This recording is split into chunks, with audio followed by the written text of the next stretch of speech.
अखेर नाशिक शिक्षक मतदारसंघाचं चित्र स्पष्ट। महायुतीचे उमेदवार किशोर दराडे विजयी तर अपक्ष विवेक कोल्हेंचा पराभव। मुंबई ठाकरेंचे 2 शिलेदार विजय। मुंबई पदवीधरमधून अनिल परब, मुंबई शिक्षकमधून जमो अभ्यंकर विजयी। 2 दिवसांच्या मुक्कामानंतर दोन्ही पालख्यांचं पुण्यातून पंढरपूरकडे प्रस्थान। माऊलींची पालखी सासवडच्या दिशेने तर तुकोबांची पालखी लोणी कारभारच्या दिशेने मार्गस्थ। दूध दरासंदर्भात राज्य मंत्रिमंडळाची आज महत्त्वाची बैठक। दुधाला प्रति लिटर 30 रुपये दर देण्यासंदर्भात निर्णयाची शक्यता। लोकशाही मराठीच्या बातमीनंतर सरकारला जाग। दिल्लीमध्ये आज किसान सभेच्या पदाधिकाऱ्यांची महत्त्वाची बैठक। शेतकऱ्यांच्या विविध प्रश्नांसंदर्भात महत्त्वाची चर्चा होणार।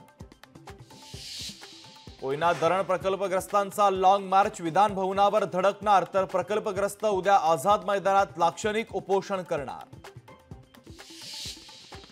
महावितरणाच्या निविदेवर वीज नियामक आयोगासमोर सुनावणी। वीज खरेदीसाठी टाकलेली अट विशिष्ट कंपनीसाठी असल्याचा आक्षेप। मराठा आरक्षणाच्या विरोधी याचिकाकर्त्यांमध्येच मतभेद। शुक्रे आयोगाला प्रतिवादी करायची की नाही यावरून याचिकाकर्त्यांमध्येच वाद।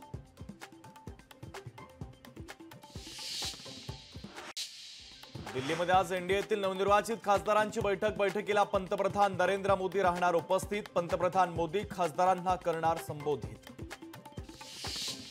मुंबईतील बोरिवलीमध्ये अनधिकृत रेस्टॉरंट आणि बारवर कारवाई। मुख्यमंत्री शिंदेंच्या आदेशानंतर महापालिका प्रशासन ॲक्शन मोडवर।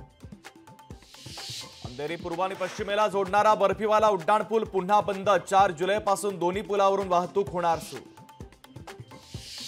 आजपासून भारतामध्ये नवीन कायदे लागू। राज्यातील पहिला पायलट प्रोजेक्ट नवी मुंबईतून सुरू। बार्बाडोसमध्ये जोरदार वारा आणि पावसानं देशात चक्रीवादळ। टीम इंडिया आणि भारतातील मीडिया बार्बाडोसमध्येच अडकले। कर्जतमध्ये मावळ मतदारसंघाचे महायुतीचे खासदार फिरंगाप्पा बारणे यांचा सत्कार समारंभाला अजितदादांच्या राष्ट्रवादीची मात्र दांडी। ईशान्य भारतामध्ये पावसाचा तडाखा। आसाममध्ये अतिवृष्टीने ब्रह्मपुत्रा नदीला पूर। गोलाघाट जिल्ह्याचा काही भाग पाण्याखाली बुडाला।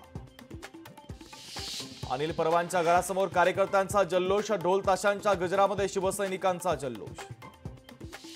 चांदवडमध्ये कांदा उत्पादक शेतकरी आक्रमक। कांद्याला स्थिर हमीभाव देण्याची शेतकऱ्यांची मागणी। भंडारा वन विभागाच्या वतीने अमृत वृक्ष आपल्या दारी उपक्रमाचं आयोजन। शासकीय संस्थांना वन विभागाच्या वतीने मोफत वृक्ष देण्यात येणार। जालना जिल्ह्यात जोरदार पावसाला सुरुवात। जोरदार पावसामुळे शेतकऱ्यांमध्ये आनंदाचं वातावरण। पेरणी केलेल्या शेतकऱ्यांना पावसामुळे दिलासा।